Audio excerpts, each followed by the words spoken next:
Приветствую вас, друзья. Вы смотрите очередной выпуск подкаста «Это вам не мешки таскать». Я Михаил Стрекелин. Я Иван Свяченко по-прежнему. И мы в Камрате, И Михаил. мы в Камрате по-прежнему, да. Здравствуйте, друзья. Рады вас видеть. Ну что, Иван, прокомментируем сегодняшние новости? Жизнь бьет ключом, иногда даже по голове.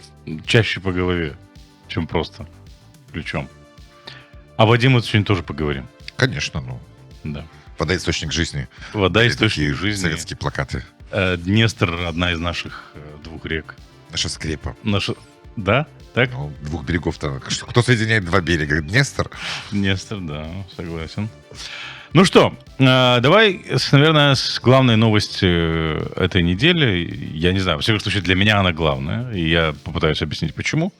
Министерство юстиции Республики Молдова обратилось в Конституционный суд и просит Конституционный суд признать неконституционными ряд положений закона об особом правовом статусе. Истолковать, насколько они соответствуют Конституции. Да, просто там в самом заявлении прямо четко указано «Сарикунашти неконституционал». По мнению этого Министерства юстиции не совсем соответствует. Не совсем. И Министерство юстиции приводит аргументы.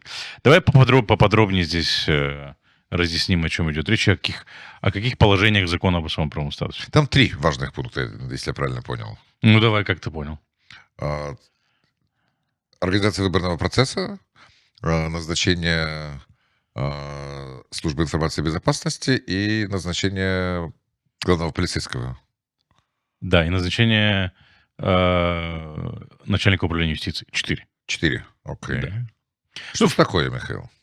Закон об особом правовом статусе предусматривает, что начальники, условно назовем их, силовых ведомств на территории АТО Гагаузия, имеется в виду подразделений силовых ведомств здесь, на территории АТО Гагаузия, начальники этих ведомств назначаются министрами профильными, да, из Кишинева по согласованию с Башканом и Народным собранием, да. В некоторых случаях и с Башканом, и с Народным собранием, а в некоторых случаях либо только по согласованию с Башканом, либо только по согласованию с Народным собранием.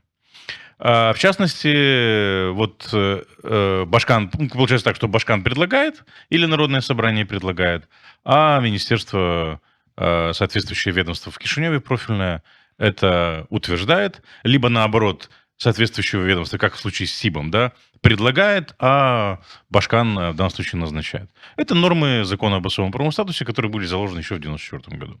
Кто-то играл в государство в государстве. Там, кстати, здесь нужно раскрыть немножко скобки и добавить еще немножко контекста. У Гагаузии также были полномочия участвовать в процессе назначения судей апелляционной палаты Камрат. Тогда, в 1994 году, это был трибунал, потому что тогда в системе судебной республики Молдова были трибуналы. Да, вот вторая инстанция между первым судом и высшей судебной палатой были трибуналы. Потом они превратились в апелляционные палаты. Да? И трибунал на территории Гагаузии, назначать судей в него нужно было, согласно закону об особом правовом статусе, по согласованию с Народным собранием. Народное собрание предлагало кандидатов, соответственно, тогда, не знаю, Высший совет магистратуры, по-моему, уже тогда существовал, или Министерство юстиции, я не помню, кто тогда назначал, они должны были назначать тех, кого предлагает Народное собрание. В 1999 году Министерство юстиции обратилось в Конституционный суд с требованием признать эту норму неконституционной. Министерство юстиции Конституционный суд тогда удовлетворил просьбу Министерства юстиции. То есть с тех пор Гагаузия уже не может предлагать судей в апелляционную палату. А Витин тогда проводился до 1999 года? Нет, не проводился. Сейчас мы, кстати, дойдем и до ветинга, потому что у Гагаузии также были полномочия участвовать в назначении главного прокурора по Гагаузии. Да? Он тоже... Отбор шел так, то есть Народное собрание предлагало кандидатуру, а, соответственно, генеральный прокурор уже утверждал эту кандидатуру. Потом при Плохотнюке, когда начался процесс реформы, понятное дело, в рамках процесса европейской интеграции, но Плохотнюке как-то по-своему, да. Авторский, авторский такой, да. Подошел к этому вопросу, и они тогда пытались найти формулу, чтобы и овцы целые, и волки сыты, поскольку уже тогда шло по пути саморегуляции судебной системы, да, то есть как бы Высший совет прокуратуры был создан, Высший совет магистратуры на тот момент существовал, да, как автономный регулирующий орган внутри системы, да. Ну, как бы и сам факт того, что политические органы участвуют в формировании, в отборе кандидатур, в назначении, он противоречил духу самой реформы. Попытались найти как бы формулу для Гагаузии. В Гагаузии это по-прежнему оставалось, но придумали так, что, значит, Народное собрание проводит отбор кандидатуры на должность главного прокурора, предлагает его Высшему совету прокуроров, и Высший совет прокуроров, скажем так, может принять, может отклонить. Да?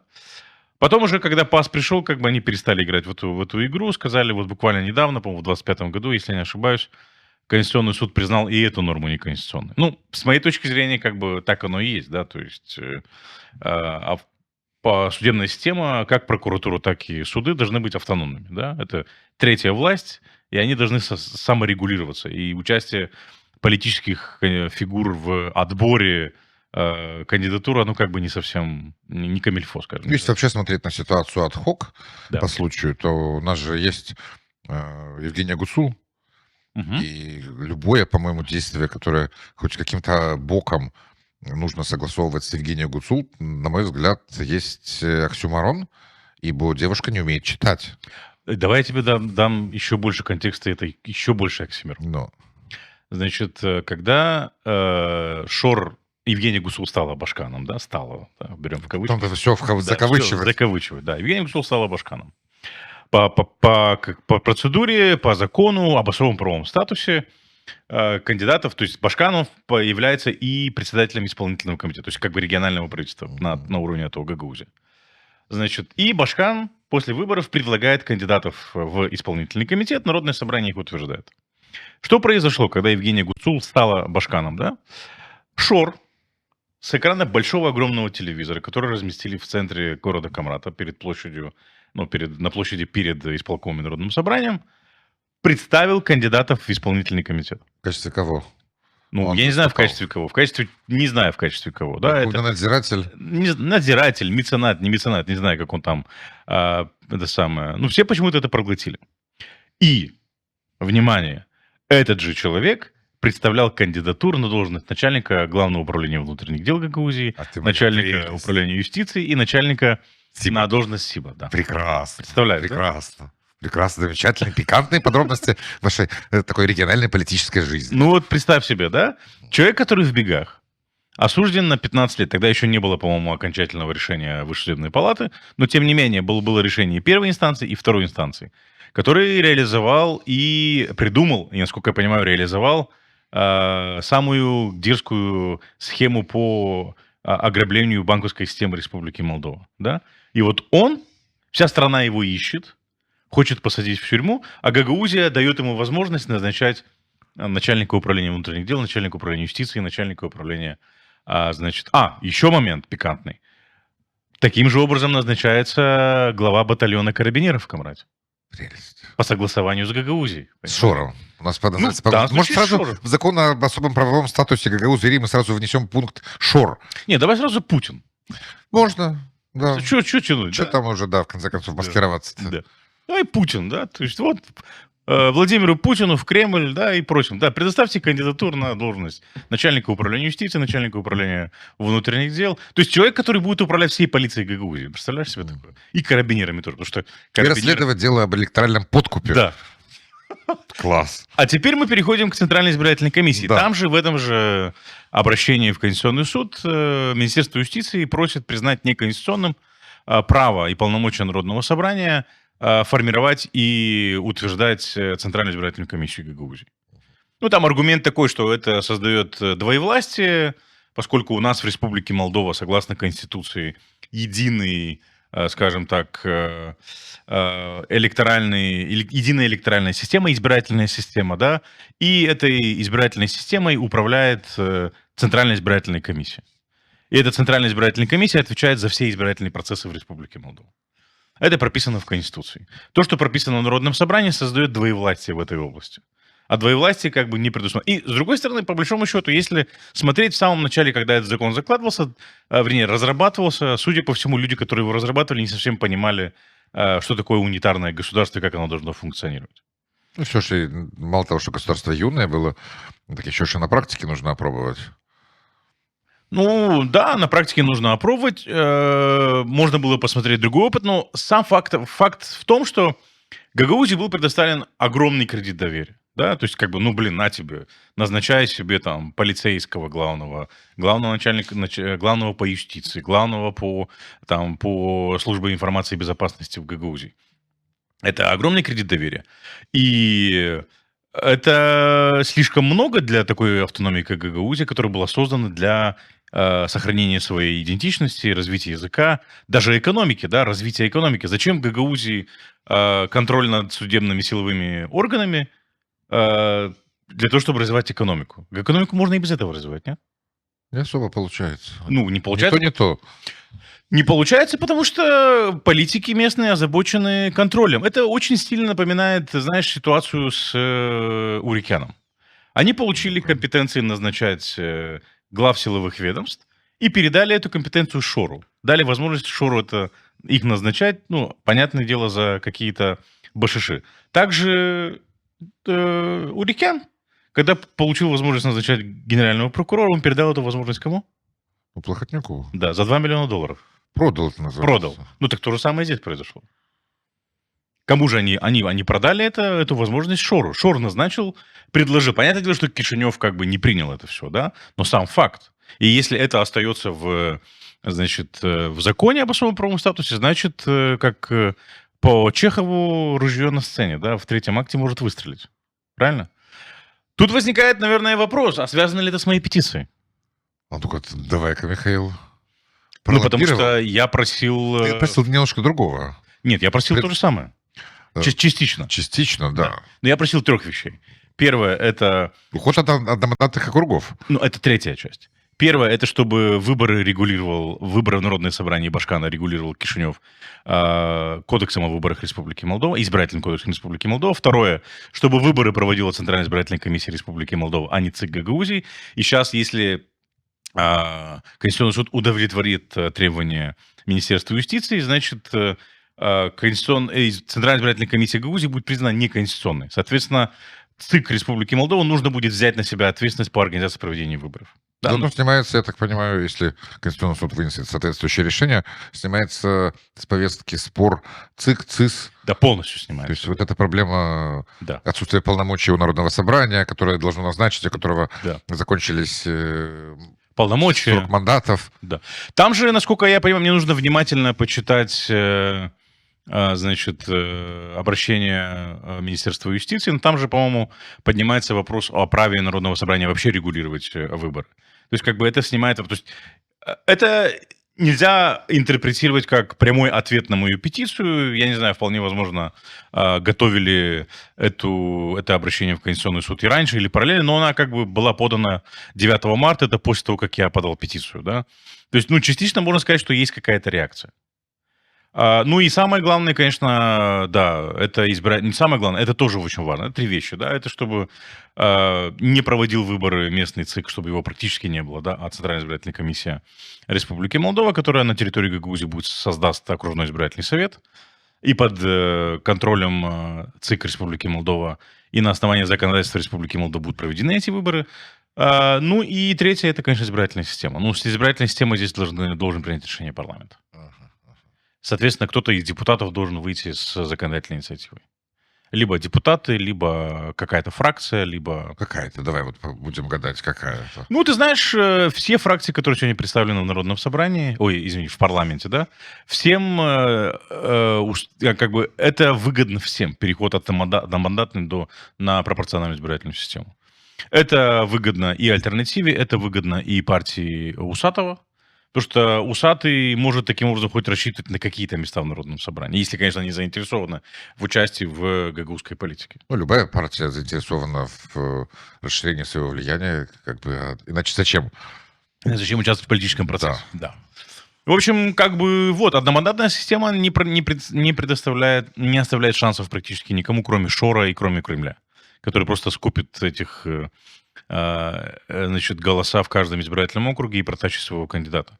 А тут появляется шанс у всех, поэтому я думаю, что заинтересованы должны быть все. Но, опять же, если они самостоятельны и независимы в принятии своих решений, то они, с моей точки зрения, должны откликнуться на эту инициативу и сами просто предложить этот вариант. Потому что ПАС самостоятельно поправки в закон об особом правовом статусе уже внести не может. ПАС это мог сделать еще в прошлом мандате, где у него было 62 или 63 мандата. 63 мандата. Для внесения изменений в закон об особом правовом статусе нужно 61 голос в парламенте. Поэтому нужно будет совместное голосование за эту инициативу. Но опять же, мы не знаем, какова позиция ПАС по этому поводу. Да? То есть давай посмотрим. Да, необходимо же дождаться, если будет такой законопроект, как он будет внесен, что в нем написано. Да. А пока что это мы так теоретизируем. Да, мы теоретизируем, но мне кажется, это хороший знак в правильном направлении. И тут важно посмотреть, какова реакция в Гагаузии. Ну, я слышал единственная пока что реакция про экстренный сбор всех ваших избранников. Да, 17 числа. И интересно, почему 17? Сегодня 11 января, а не аж 17. Почесаться, помыться, одеться. Нет, я думаю, что у них нет аргументов. Мало, как бы, понятно, они аргументы высадить с пальца смогут, но им нужно показать всенародное негодование по этому поводу. Поэтому... В количестве скольки человек? Ну, я не знаю. Они, насколько я понимаю, собираются проводить это в Камрадском ДК. В Камрадское ДК помещает 500 человек. А почему в ДК? Почему не в своем обычном зале заседаний? Ну, потому что они должны показать массу. Негодование. Массу. Что это не только народное собрание возмущено, но вот весь народ возмущен, понимаешь? Человеческая цивилизация. Да, весь мир возмущен. И обрати внимание, они не делают на площади, да, потому что площадь нужно будет заполнить. Если там даже 500 человек притащить на площадь, все равно не будет убедительной картинки. А так в закрытом помещении показать картинку 500 человек возмущенных. Возмущенных. Бесплатно возмущенных, Михаил, бесплатно. Ну, примерно, да. Ну, посмотрим. Мы видели много бесплатных митингов. Да? Прям вот бескорыстных, бесплатных, по зову сердца, души. И от того, что больше не могу молчать. Прям много. Свободу, Жени Гуцул! Там буквально вот такие постоянные участники уже. Конечно. На митингах. Одни и те же лица. У них абонемент. Пропуск такой. Проездной. На митинг Шора. Я помню, как продажные бабушки, притом такие, не там, что даже бабушки, лет 50, с цветочками Евгению Гуцул из Москвы встречали в аэропорту. Я думаю, из Чедалунги, вот там, не помню, Верик Татару брала у них Воксы или, может, даже Нокта. Может быть, Не помню, кто. Ну, в аэропорту и Ньюсмейкер был один из Ньюсмейкер, может быть. Факт в том, что из Чедалунги мадам поперлась. Я думаю, ну, конечно, бесплатно. Конечно. Ну, конечно, купила цветочки. Полночь. Из Чедерлу ночью, да, там какой-то вот уже стемнело. Полночь. И вот она 200 километров протарабанилась, ну сколько, не 200, 150. 150 километров туда, 150 километров обратно. И с цветочками. Конечно. Потому что всенародно избранная Машкан. А помнишь акция протеста во время приезда этого, забыл, как его, при Байдене был госсекретарь Блинкен, да. Помнишь? Да, конечно. Да. Возле ворот он проезжал города. И прямо на краю, там прямо перед воротами города, да. Там устроили акцию протеста, и одна женщина даже из Гагаузии, Чедерлунги, наверное, тоже, да, 3 раза падала перед камерой, чтобы... Нужно красиво снять. Да. С разных ракурсов. Из вулканешт. Для красивого кадра, понимаешь? Убедительнее получилось. Дубль 2. Бесплатно. Конечно, бесплатно, потому что больше не может стоять. Это молчать не может. Микроли распределено. Это не может молчать, это не может стоять. Ты предполагаешь, что 17 числа могут организовать такую бесплатную истерику, да? Ну да, слушай, их соберут, если вот 500 человек там вмещает, 500 человек в замкнутом пространстве, жарко, солнце светит, греет. Тут ваш оксаколитет начнет возбуждаться. Оксаколитет. И вот брызгать слюною. Они же умеют. Вспомнят Евгению Гуцул, вспомнят Дмитрия Константинова. Ваш этот Мальдиваман. Начнется несдержание оксаколитета. Да. И как пойдут клочки по закоулочкам. Ты что? Опять же, картинка красивая. Конечно. Ну что? Другое дело, что Конституционный суд находится в Кишиневе. Да, действительно. До него вот эта слюна возмущения не долетает. Нет, не дойдет. Нет. Не, ну подожди, они могут организовать и что-нибудь. Выездное присутствующее, заседание. Конечно. Экстренно выездное. Перед Конституционным судом. Да. Да, почему нет? Тут надо осторожно с выбором автомобилей Почему? подходить, потому что ваш, можно уже называть его дурик, изрек великую, наверное, фразу. Давай я зачитаю. Давай, Давай. процитируй, ты мне ее... Да. Сейчас я буквально прошу прощения, коллеги, я вот его найду. Вот буквально вот 3 минуты назад, перед тем, как мы с тобой, значит, записывали это, да, он изрек фразу. Смотри, говорит, если кто-то думает, что гагаузы сдадутся, глубоко ошибаются. То, что сейчас происходит в Гагаузии, мы уже проходили. У гагаузов не было простых времен, говорит Мишка.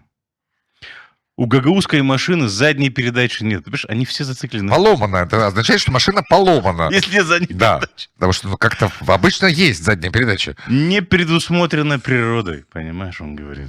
Задняя передача. По крокодилье, да, там вот только вперед. А если вот впереди пропасть?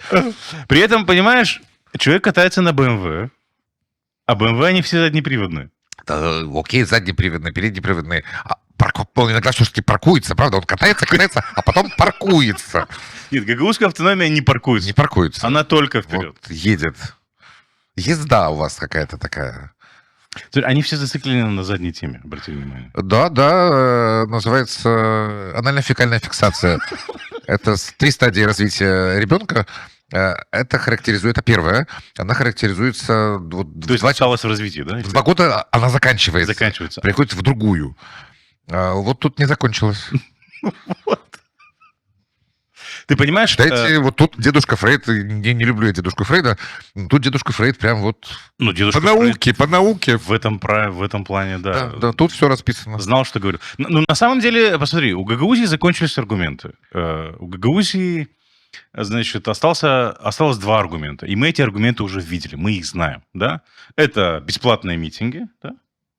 И это Мишка Дурик, который в очередной раз выйдет, возьмет мегафон и там грозно что-нибудь провякает.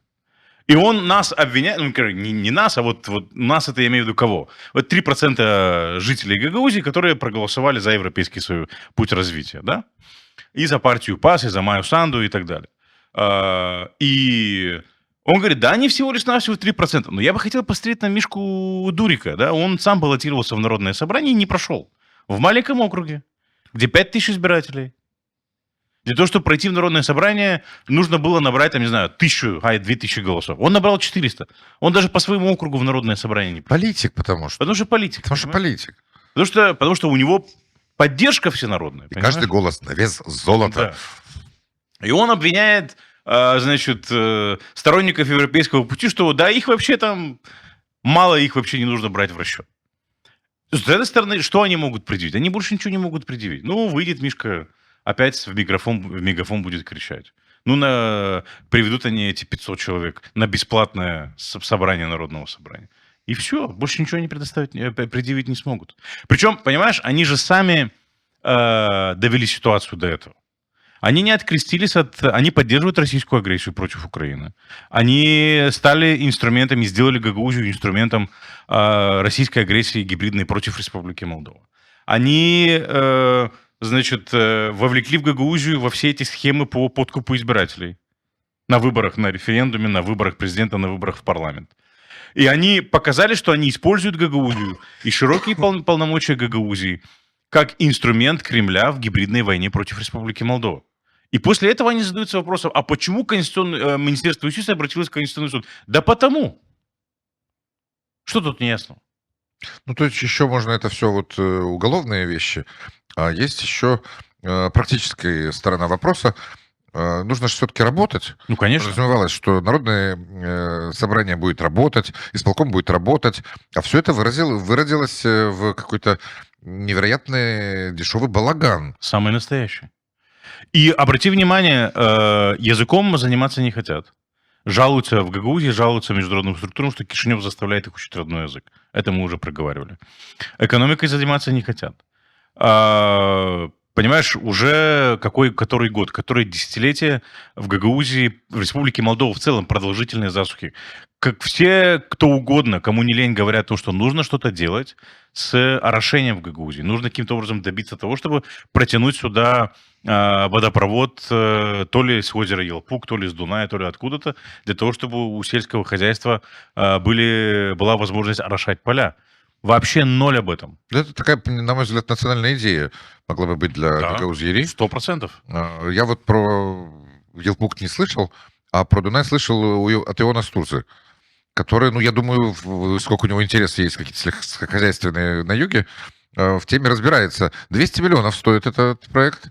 И действительно, что нужно? Труба нужна. Я это слышал от Василия Тофана. Он был, по-моему, в компании «Пуркарь», да, и он говорил, у них есть виноградники, им завод На юге. в Гагаузии, да, В Гагаузии. Витули, да. И он говорит, что там, да, проблема. Они там поля, значит, протянули в самом винограднике, но им нужно просто, чтобы государство вложилось для того, чтобы протянуть саму трубу от озера до... Потому что там да нет, не озеро Елпук, там озеро Кагул, сори. И мы находимся в низовьях Дуная, Да. то есть никакая верхняя страна выше по течению не будет говорить, что вот мы высасываем воду и стало плохо. Нет, конечно. Рядом море. Как бы Дунай впадает в море. Вреда никому не приносим. А решить навсегда проблему орошения, это клево. Ну, решить не навсегда, пока в Дунае есть вода. Пока в Дунае есть вода, пока функционирует водопровод, пока система орошения работает, а их не украли, как уже было.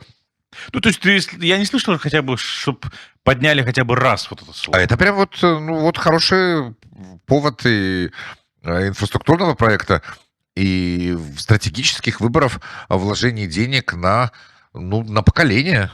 Конечно. Это да. может кормить. Это может кормить 100%. И это ты оставляешь хоть что-то будущим поколениям гагаузов. И вообще молдаван, гагаузов, всем, кто проживает в Гагаузии. И это же тоже достояние не только Гагаузии, но и всей Республики Молдова. Потому что тут на юге не только Гагаузия, тут и Тараклийский район, тут и вон Басарабяска, вон Кагульский район. Все находятся в таких же климатических условиях. Но, понимаешь, нет. Им подавайте полномочия. Так если вы... Полномочия и Мальдивы. И Мальдивы, Тут, да. знаешь, нельзя забывать, Михаил. Да. Да, кстати, Мальдивы, Тут да. И шуб. связки идет. Связки, да, абсолютно. Ну что, я надеюсь, что это хорошее начало. Желаем удачи Доминике Маноли и всему составу КС. Да. И в принятии важного и ответственного решения для Республики Молдова. И для Гагаузии, в частности. Ну что, идем дальше? Давай. Да. Значит, режим нежесткой экономии случился в Приднестровье. Полутвердый. Экономим, но так, на полшишечки. Чуть-чуть. На донышке. Знаешь, на сопельках. Отопление отключили. МГРЭС перешла на уголь. Людей призывают собирать валежник. Валежник — это Ветки. ветки в лесу, то что, да? Ну и вдоль дорог, там, где есть деревья, да? В условиях очередного энергокризиса в школах Приднестровского региона занятия будут длиться по 30 минут. В местной администрации меру назвали временной. Ну что тут временно, уже весна. Да год уже, это весна, знаешь ли, Михаил. Об этом в январе началась весна. Об этом сообщил местный так называемый вице-премьер Сергей Оболонник, который назвал ситуацию с энергетикой в регионе штатной и стабильной. Я же говорю, штатно и стабильно. Мы идем штатно и стабильно по расписанию, проходим каждый пункт, звено очередное прошли, штатно, стабильно, углубляемся в соответствии с планом. Все идет по плану. Напомню, 4 мая в регионе остановились 158 котелей. Ого. Без отопления остались 1663 жилых дома и учебных заведений. Это 4 марта, еще ж холодно на улице. Сейчас, по словам... Кстати, в Кишиневе отключили отопление? Не знаю, Михаил. Я перешел на автономное отопление. Ага, окей. И сам себе... Понимаю, да. Сейчас, по словам... Ну, сколько я не слышу... Еще есть центральная, да, вот, централизованно подсказывает нам из режиссерской. Сейчас, по словам представителей местной администрации, на левом берегу Днестра, де-факто властей, температура в помещениях держится на уровне плюс 16, плюс 19. Глава НРС сказал, что для Приднестровья оплачен, значит, газ до конца недели. До Глава конца недели? до конца недели, Я да. чуть прочитал, что месяца, недели. Ну вот, видишь, такое планирование, горизонт планирования недалек. Нет, неделя. День простоять и ночь продержаться. Прям вот по Гайдару. Ну все, мне кажется, тут... Просто проблема в том, что вся эта клоака на левом берегу может продолжаться долго. То есть, как бы, люди, которые оккупировали и захватили этот регион, им как-то все равно, сколько там градусов в помещениях, плюс 16, плюс 19. Есть там отопление в 1663 жилых домах или нет отопления и учебных заведений. То есть, я не знаю, сложно сказать. Ну, все стабильно, штатно и стабильно. Да, зато все, да, все штатно и стабильно. Ну, Один посмотрим. раз их главный этот меценат по фамилии Гушан тряхнул мощной. И, по-моему, 30 или 10 миллионов долларов подарил. Да. Да, не помню, там на пенсии какие-то, на зарплаты. Ну, Я столько думаю, слушай, 35 лет высасывать абсолютно все соки, из этого региона. навариваться на всем круглогодично и 24 часа в сутки. Там, ну, пара, не моим оценкам, экспертным оценкам, давно речь зашла за миллиард. Мне кажется, несколько миллиардов, нет? Не считал, не знаю. Значит, Мог бы, может быть, и побольше потрясти. как-то слабенько, да? Ну, слабить, совсем слабенько. Ну, ничего. На самом деле, жалко... Ну, как, ну, что жалко, да? То есть, понятное дело, что это неприятная ситуация, в которой оказались эти люди, но, с другой стороны, то есть, как бы, надеемся, хватит там у кого-то смелости, решительности закончить наконец-то с этим оккупационным режимом и как-то уже реинтегрироваться, что ли. Я видел в Фейсбуке много, ну как много, здесь десяток мнений людей, что в Кишиневе в сфере услуг резко выросло число русскоязычных граждан, Да, из Приднестровья, кстати. которые вот на румынском вообще не говорят. Да. И, видимо, это да, это с левого берега к нам потянулись. Ну, я недавно говорил с одним бизнесменом, не буду говорить с кем, и он мне сказал, вот, говорит, чисто, говорит, для интереса, значит, подъезжай утром, ну, часов до 8 или до 7 к аэропорту, Ага. и вот найди какое-нибудь здание, ну, даже в самом зале ожидания, если как-то получится, и смотри на, значит, дорогу, эту трассу, которая проходит мимо аэропорта, Тирасполь-Кишинев, да, вот эта дорога. В Кишинев или? В Кишинев, В из Кишинев, Тирасполя. ага, Ты, говорит, ага. увидишь, что там, в принципе, уже даже образуется пробка по утрам. Поток. Да, большой. Да, Потому вот что- тогда реинтеграция такими экономическими вариантами идет. Ну да. Ну, это да, кстати, это уже очень многие отмечают, что да, в магазинах сетевых большое количество оттуда людей работает. Я не замечал, вот я не знаю, может, как-то на мой русскоязычный слух я не слышу, Может быть.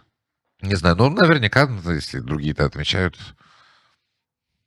Сегодня Ирина Табарану из зоны дискуритати обратили внимание, по-моему, в Варнице на то, что Варница это уже, получается, конституционные власти контролируют Варницу, да, Республики Молдова, что принимает платежи в приднестровских рублях На молдавской территории? на молдавской территории. Что это с ними? Ну, я не знаю. Может, наоборот бы? Не-не-не, ну вот видишь, как В как-то... Бендерах оно- бы Да, в Бендерах. молдавские лейто Да. экспансировали.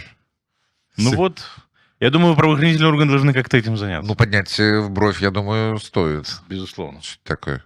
Что это вообще как-то никуда. У меня есть пуговицы их. Видите, знаешь, что, Михаил, они выпускали пластиковые Да? денежки, да, вот как пуговицы размером.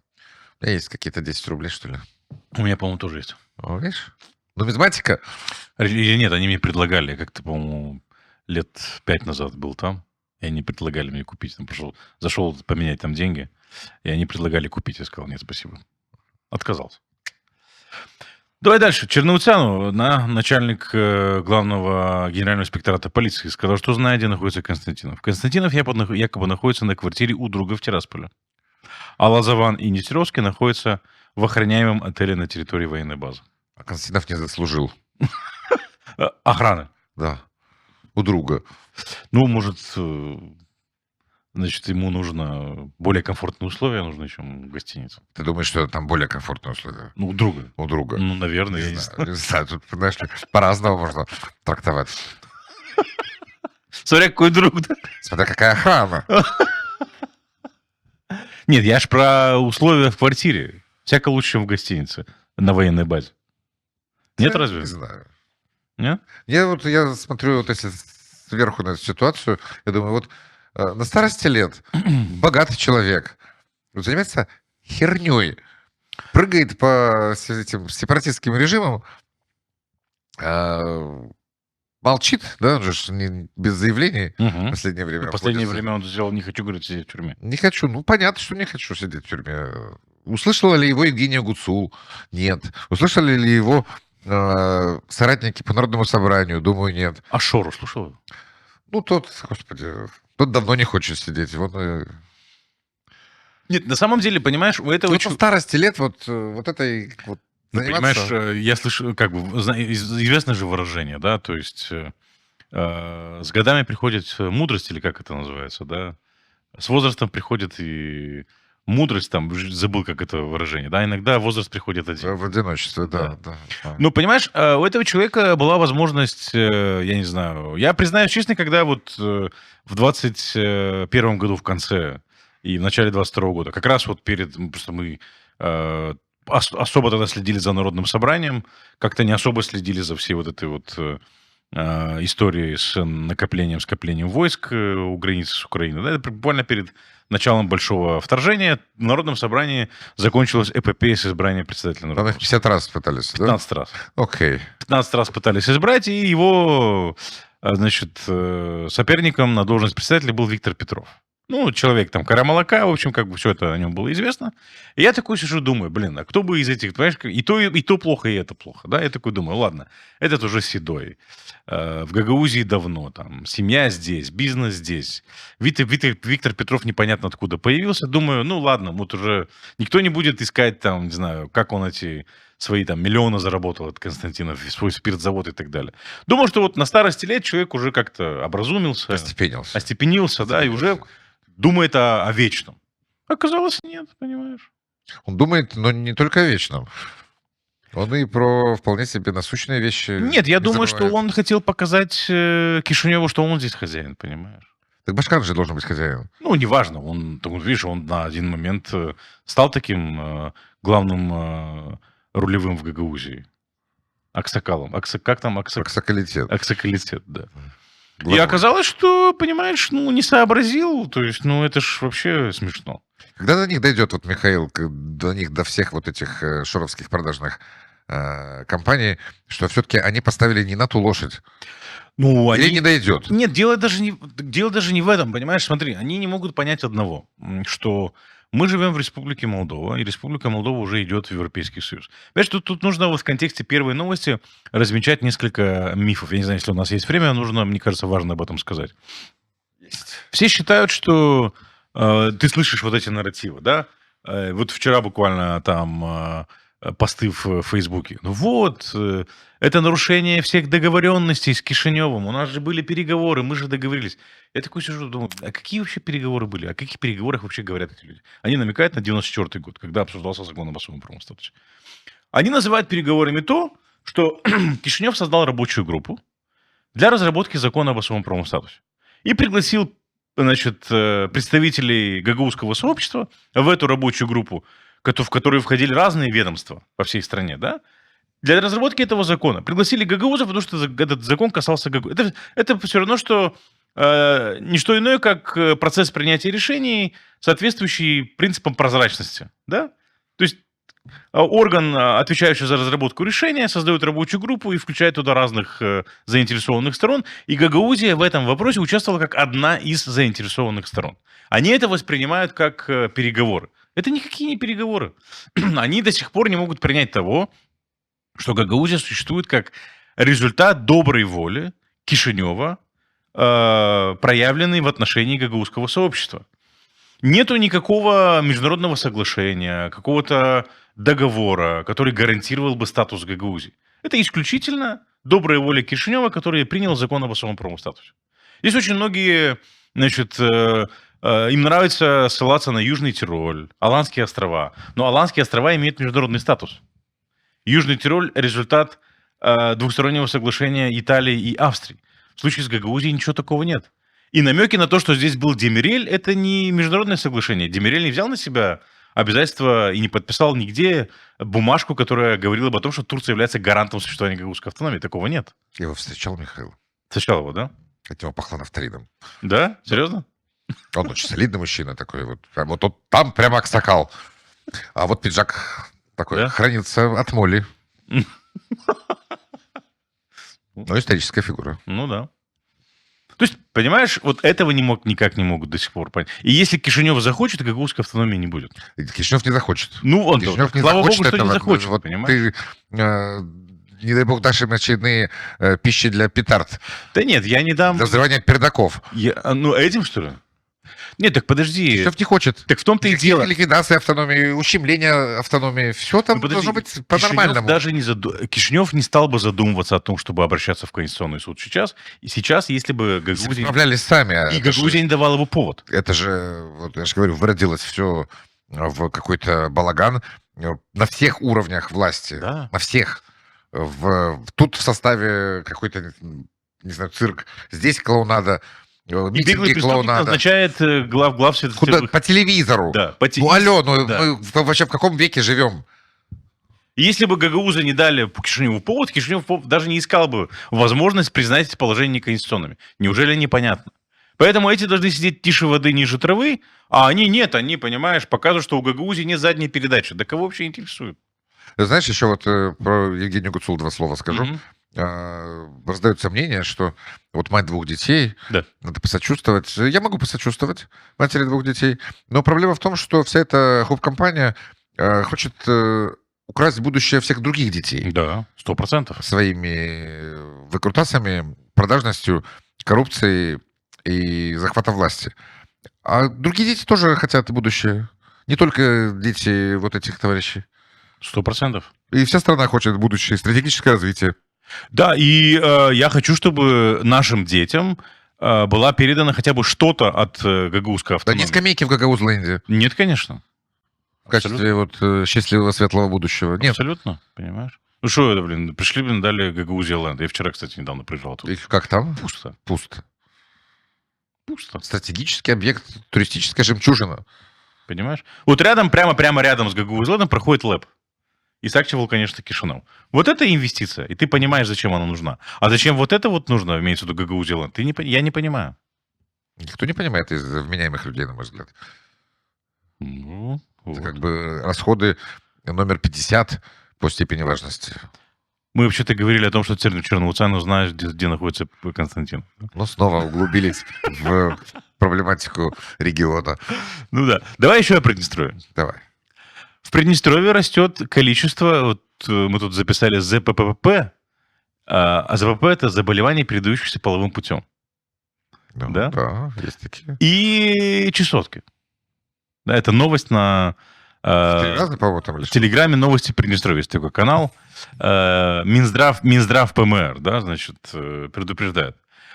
Кожвендиспансер, правильно читаю, да? Кожвендиспансер, да? В прошлом году в Приднестровье, он сообщает, да? В прошлом году в Приднестровье стало больше половых инфекций. Прямо так и написано, да? Отмечено, что 726 случаев было зафиксировано в 2005 году. В 2024 году было зафиксировано 209 случаев.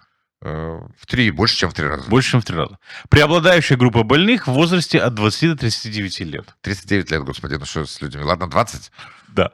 Больше стало и случаев чесотки, которые тоже часто передаются половым путем, сообщают новости Приднестровья. От холода все это. От холода? Да. Это раз. А второе, вот есть положительные стороны, я думаю. Ну, конечно, ЗППП. ЗППП. ЗППП, да, 3П. Это плохо, но, по счастью, это лечится. Презервативы никто не отменял, я думаю, что и... Закончились Да ну, вряд советские ли. презервативы. Советские, да. Советские, наверное, закончились, а так-то продаются. Они тоже хранились в колбасе. Кто знает, что там в колбасе, какие стратегические запасы всего. Дырявые презервативы из колбасной. Э, Перебил тебя, да? Нет, я вспоминаю, что я хотел сказать. Блэкауты, отсутствие света. Вот. Вот что хорошо, ЗППП это плохо, а блэкауты иногда положительным образом влияют на рождаемость. Она повышается. Так что в каждой Может, у них сложной такой новости можно найти что-то положительное. может, они такой способ согреваться? И согреваться, ну и вообще веселиться. И весь ну да. Чесотка. Знаешь, как это? А мы пляшем. Ой, извини. Желаем выздоровления всем Конечно. наболевшим. Не чешитесь, Не чешитесь. если да. чешется. И да, Если где-то чешется, не чешитесь. предохраняйтесь. Но Да, не и советскими, предохранение тоже никто не отменял. не советскими презервативами. Я уж не знаю, как там у них с уроками полового воспитания в этом советском заповеднике, и как это на скрепы вот нынешних систем образования левого региона влияет. Но да, это полезная штука. У меня, Михаил, в школе были уроки полового воспитания. У меня тоже, кстати. Вот, видишь, выросли как-то, да? Ну да, Справляемся. справляемся, согласен. Ну что, давай дальше. Нефтяное пятно над Днестре. Последствия российского обстрела Черновицкой области. Около 1,5 тонн нефтепродуктов могли попасть в реку Днестр, сообщил министр окружающей среды Георгий Хаждер. Или Хаждер, извините, да, за то, что неправильно ставили ударение. Специалисты устанавливают специальное заграждение для сбора нефтепродуктов и проводят анализ воды. В ближайшие часы на Днестре в районе Косеуцы, Косеуть, да, и Ямполь со стороны Украины установят бановое заграждение, специальный фильтр, который поможет собрать нефтепродукты с поверхности воды. Напомним, накануне Днестра в районе села Наславча, самого северного населенного пункта Республики Молдова, обнаружили маслянистые пятна. Севернее этой точки река протекает уже по территории Черновицкой области Украины, где на прошлой неделе Россия атаковала Днестровскую ГЭС. Пятна могут состоять из попавших в реку нефтепродуктов. Вот война таким образом пришла к нам. Это показывает очередной раз уязвимость, притом всех сфер общества, экономики, вот, в частности, экологии, да. в отношении того, что Россия продолжает бомбежки Украины, бессмысленные и беспощадные. Но катастрофы здесь никакой, по счастью, нету. Постучим по дереву дважды, Ты специально постригся, чтобы легче было? чтобы звонче. Чтобы ничего не амортизировало. Оно амортизирует. Ты что, думаешь, у меня там пустота? Нет, там все амортизирует. Прыгает. До амортизатора. Задний, передний. Полно. Окей. Здесь в Гагаузии с точки зрения Мишки Дурика, наверное, и задних амортизаторов тоже нет, ты понимаешь? Тут много чего нет. Будет. История научит. Там, наверное, машина, когда гагаузка ездит, она просто это по асфальту вот так вот, понимаешь? Без задних амортизаторов, я имею в виду. Это уже тогда без тормозов. Да? Окей, давай серьезно. Все нормально. Я верю министру экологии, который сегодня съездил на север. Они Да. взяли пробы воды, говорит, ничтожное количество обнаруживаются. Ну и, в принципе, так, знаешь, если я не эколог, не Мгм. химик, Да. 1,5 тонны нефтепродуктов, это, 1,5 кубометра. А у нас есть все же река Днестр. Ну смотри, ну да, опять же, утром 11 марта часть Бельца осталась без воды. Я думаю, они перестраховались. Поскольку маслянистое пятно в Днестре дошло до питающей городской... Да, вот это все бы загрязнения засосали бы эти Да. в До водонасосной станции. водозаборные станции. Ну Да. и зачем же портить себе оборудование? Да, проплыла, гадость проплыла вниз по течению, и дальше возобновилась подача воды. Бельцы не сидят без воды же сейчас. Я Да. думаю, восстановились там все. Хотят фильтр наш... Фильтровать эту воду. хотят, да. Можно было бы заниматься другим, если бы не было водоподобных проблем, но придется и этим заниматься. Так, жители Молдовы, находящие у загрязненного участка Днестра, просят не пить воду, а что-то еще пьет воду. Пофильтровать, да. Из реки, но не поить ею животных, не рыбачить, не использовать для орошения и сообщать властям об обнаружении пятен или следов загрязнения. Ион Чебан появился в А вот контексте... тут у нас наша экология подвела, Да. потому что вырос вдруг кишиневский градоначальник. Да. 3 группы специалистов из АПА канал Кишинев выехали в 3 разных места на реке Днестр, чтобы взять пробы, оценить ситуацию на месте и провести анализ. Понимаешь? Такой, называешь, у Ильфа и Петрова было кипучий лентяй. Кипучий лентяй? Да, вот это он бурлит, вот тем, чем нужно заниматься, Он не не занимается. занимается. А вот тому, что он ни раком, ни боком не причастен, он почему-то вот хочет... Пятно еще до Кишинева не дошел. Какое отношение кишиневский мэр имеет к пятну на Днестре? Ну, он скажет, ну как, мы же пьем воду из... Кишинев питается водой из Днестра. Он скажет, Питается, да. Без мэра Кишинева справится. справится. Смотри, в частности, значит, Ион Чубан, да, мы это сказали, да, в частности, потому что мы не верим представителям правительства, природоохранных органов, ПДС, партии действия и солидарность, и потому что они лгут, когда говорят, что проблема возникла вчера на севере страны, хотя на самом деле она продолжается уже несколько дней. И из-за их некомпетентности отключена вода в Бельцах и Сороках, и они намерены оставить без воды и Кишинев. Из некомпетентности. Да. На данный момент ситуация в зоне Вадлы-Вода находится под контролем. Иона Чебана. Да, и пробы, говорит, все Он распростер свои крыла над водолыводами. Ну да, конечно, пробы в норме, потому что пятно еще не дошло до Кишинева. И проблема продолжается не неделю, а 4 года. Да. Я напомню, Кстати, да, Иону он Чебану. ни слова о причинах, да? Смотри, ни слова о причинах. Зри в корень. Зри в корень. Да. Почему? Потому что Россия уничтожает уже планомерно целую зиму и целый год, не только это, все 4 года уничтожает энергосистему Украины, бьет по, значит, генерирующим мощностям, и на Днестре расположена Днестровская ГЭС. Туда прилетел то ли дрон, то ли ракета, я не знаю, да, и вот растеклось пятно. И он, Чабан, об этом ничего не говорит. Может, он не заметил. Город Новоднестровск, вот подсказывает мне, да. Может, не заметил. Может, был чем-то другим занят.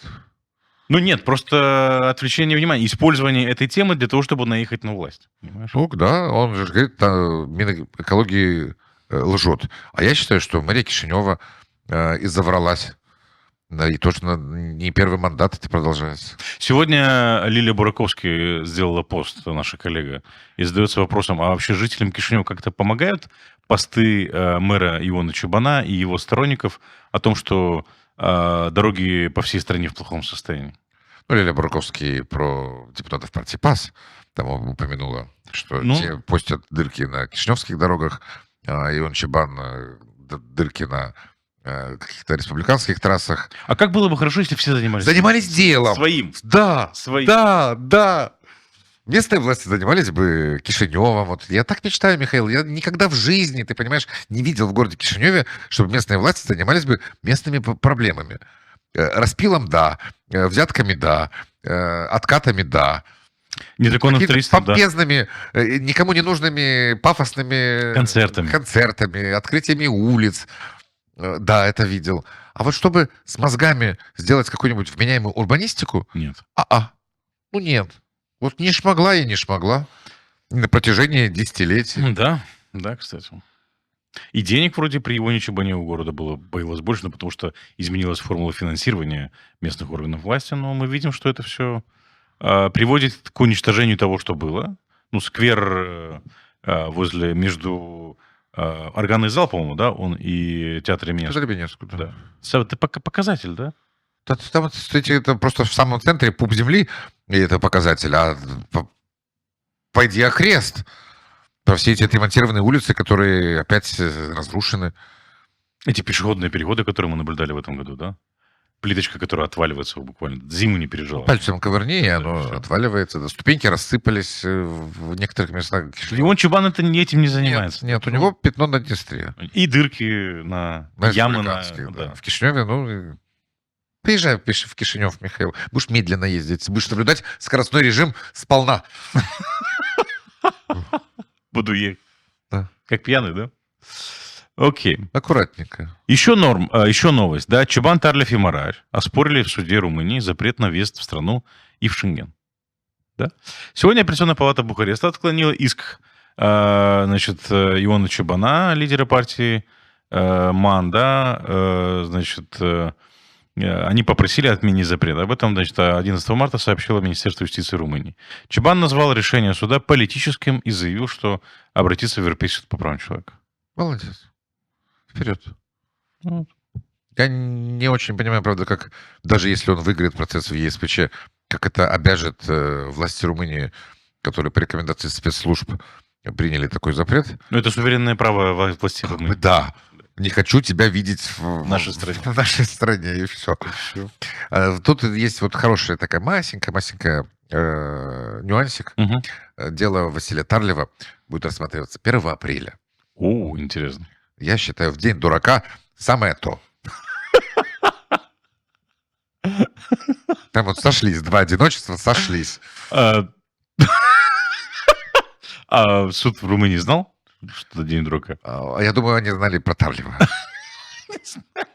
А дальше уже игры судьбы. Окей, да. Ну что поделать, судьба. Destiny. Ты понимаешь, что человек был 7 лет. Fate. Я даже сказал, это не Destiny, это Fate.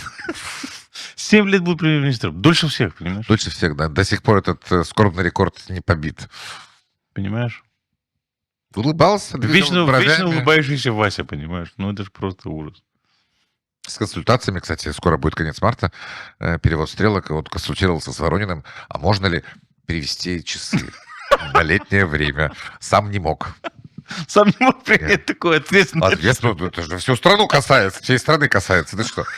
Это же не просто то, партии что- коммунистов касается. Подожди. Это и оппозиции касается, и пенсионеров, и студентов. Нет, а то, что это может произойти и без решения Васи Читарлева, он об этом не подумал. Ну, там должны правительства... Вот, Да, это принять ж- решение. Да, там же много всяких служб задействованы на точном времени. Они в эту секунду должны перевести на час туда-сюда. Ну, Понятно. как-то координируются. Окей. Давай к социалистам. А только Воронин против. Да, кстати. Знаешь? Вдруг он проснется такой, блин, что Что такое? кто привел? Вася, что ли, привел? Вася, а ну-ка иди сюда. К ноге. Окей. Волевой политик. Василий, Да, я, конечно, Василий Тарлева имею в виду. волевой политик Василий. Взял и позвонил Воронину. Мог бы не позвонить. Да, А решился, позвонил, решился, понимаешь? Я просто... Владимир Николаевич, извините, пожалуйста, можно вопрос? Можно перевести часы? Наверное, так он общался, да? Не знаю. Этого не слышал. А остальное видел. Наслаждался.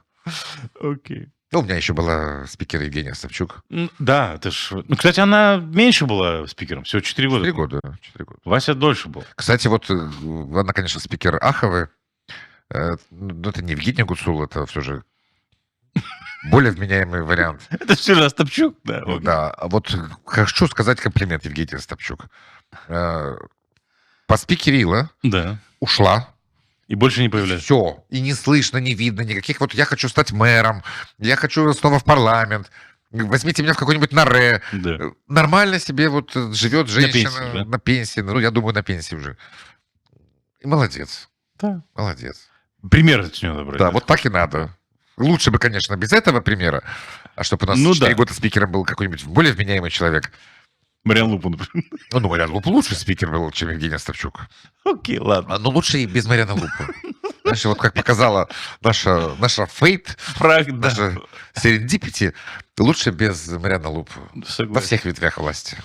Давай про социалистов. Социалистов? Социалистов. Давай про социалистов.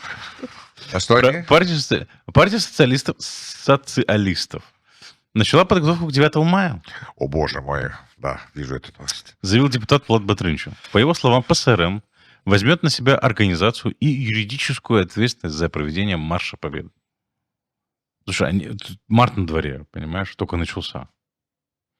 Безбожники. А Пасху они не хотят начать? Не, ну что это такое вообще? Шествие традиционно пройдет от площади Великого национального собрания до мемориального комплекса «Вечность». Кроме того, партия предлагает предоставить каждому ветерану Второй мировой войны финансовую помощь в размере 50 тысяч лев. Предлагает. Понимаешь? Финансовая помощь, я думаю, выделена будет и без предложения партии социалистов. Это каждый год происходит.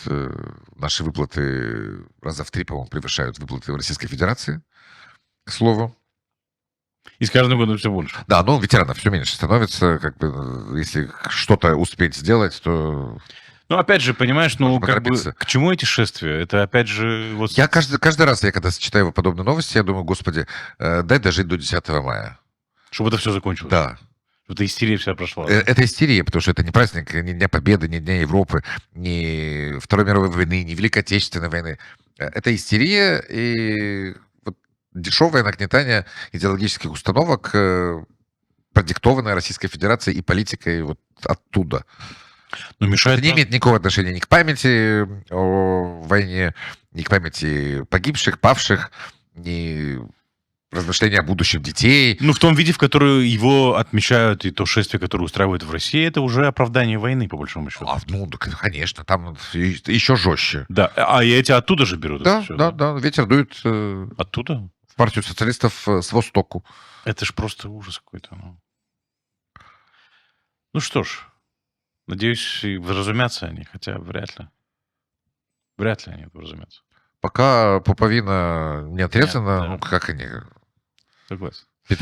Подпитка-то идет оттуда. 100%. И идеологическая, и финансовая, и все, да. Дадон предлагает тоже провести референдум по админреформе, понимаешь? А может, они все чесоткой какой-то заболели? Вот Ну у них вот, чешется, ЗППП, вот да, они вот. ЗПП заменяют словом референдум. А по поводу еще по админреформе? Да, ну да, Чубан же сказал, что... вот Тормоз, как бы- Дадон тормоз. Да. И он Чебан уже Опередил, предлагал моложе, провести. видишь, Иван Чубан, видишь? Реагирует быстрее. Я еще скажу, что он такой вот прям спортик. Ну, я не знаю. Он на гитаре играет. Дым, сигарет с ментолом. Вот. Это Дадона. Дадон, А да. тот на самокате ездит. Понимаешь, какие прекрасные политики. Да, а этот шахматист, спортсмен, Да, вот да, подсказывает. да. В далеком прошлом, я думаю. Ну, обошел его этот самый Ив Чубан, видишь? Да, более оперативно. Ну, опять же, да, это... Бессмысленные оба. Оба. И предложение бессмысленно, конечно, да. Мы это проговаривали уже, да, то есть по проведению референдума по непопулярным темам не рекомендуется, по-моему, запрещено Конституцией, если я не ошибаюсь, или законом Ну, по избирательного финансам, я знаю, там, то есть по налогам там Ну что-то да. запрещено. Да, По изменению границ. да. То есть сепаратизм у нас как бы вне закона. Ну смотри, ну, собственно говоря, сейчас же админреформа-то идет. Вот это вот амалгамария Беневола, да, то есть добровольное объединение населенных пунктов. Это Беневола, есть- оно идет плохо. Я, Никто как-то- почему? Можно найти амалгамария Беневолы. Заходишь на сайт, кстати, есть амалгамария Беневолы, Gov.md, и там есть карта населенных пунктов, которые уже объединились и которые в процессе объединения. И вот на севере, ну, всего лишь навсего вот в Левском районе и на севере, по-моему, Фалежский, если я не ошибаюсь, в Фалежском районе тоже объединились. И вот там есть большое количество Фалеж-Дой, и там идет объединение. Процесс запущен. Ну да, могли бы побыстрее, конечно. А нужно хвост этот собачачий отрубить. Не по кусочкам, а один раз. Прям да, конкретно. Потому что это тоже балаган и цирк, когда у нас на нашу не самую большую страну приходится 900 мэрий со всеми штатными расписаниями, которые сжирают миллиарды и не приносят пользы никакой. Абсолютно. Никакой. Абсолютно. И когда вот сейчас же будет и Дадон, и Чебан наверняка пускать в воздух лозунги «Это наступление на местную автономию, Конечно. это отбор полномочий». Народ Да. будет страдать. Не будет народ страдать, если бюджет будет экономить миллиарды, а все эти услуги можно заменить человеком с компьютером. Один человек, один компьютер. Ну, Интернет. огромное количество услуг теперь предоставляются без участия примарий. Да. И один мэр может не 1000 человек обслуживать своими урбанистическими планами, а 3000 человек, да? А 3000 человек, там и 5000 человек, и так далее. По большому счету, ради справочек примар уже не нужен. Раньше любая справка, ты шел в примарию. Сейчас ты эти справки можешь получить уже онлайн через агентство госуслуг. Или нет, да, агентство... Осепия, ну, Осепия, конечно. да. Агентство госуслуг. Примар нужен для управления, да, то есть как бы управлять маленьким селом или управлять... Огородиком. Давайте в каждом огородике будет примар. Да. Пусть примар решает, когда вскопать огород, когда вспрошивать огород. Как перенести туалет из огорода в дом. В дом, да. Это тоже, знаешь, серьезные инвестиции. Окей. Кто хочет называть себя примаром, пускай называет. Конечно, у себя дома. У себя да. дома. В огороде. Будет В примар. огороде, да. Всея огорода. Генеральный примар. Это же муниципий огород. Окей. Огородоначальники, градоначальники, огородоначальник. И на здоровье. Визитки можно даже напечатать. Окей, Иван, спасибо. Спасибо, Михаил. Спасибо. Злые мы, да? Конечно, да. Злые. Но добрые. Да, конечно. Спасибо, друзья, что вы были с нами. Подписывайтесь на нас, если вы этого еще не сделали. Ставьте лайки. Увидимся в понедельник в выпуске «Мешки плюс», где мы ждем ваших звонков и комментариев. Конструктивных мнений. По тем вопросам, которые мы сегодня обсудили, и по тем вопросам, которые мы поднимем в понедельник. До свидания.